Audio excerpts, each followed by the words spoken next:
And so the long goodbye for Wayne Rooney has finally come to an end. His departure from Plymouth is no surprise. In fact, it's been there screaming on the wall for a few weeks now. And the question really is, what next? After all, Rooney really believed he was going to be a manager and felt he was cut out for it. But at Derby, less than 30% win ratio. Worse everywhere he's been since then. At DC United in the US, a miserable time with just 2 wins in 15 games at Birmingham, and now leaving Plymouth with the Devon club staring relegation fully in the face, heading back to League One. It's tough.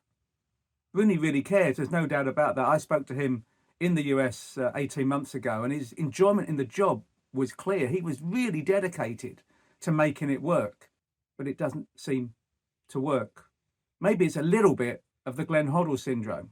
When the former Spurs midfielder walked onto a training ground as a manager, he was the best player there still.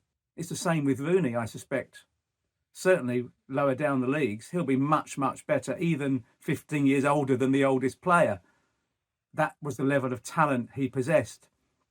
And if you're that good, how do you make limited players play when they can't do things that come naturally to you? It is tough, no question. I still think there's a chance for Rooney. It isn't the end.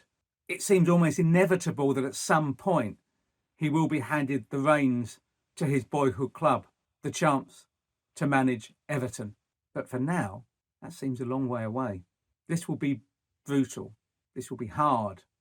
This will hurt. There were a few jokers wondering whether he would actually be sacked by Plymouth in time to see his wife Colleen out of the I'm a Celebrity jungle.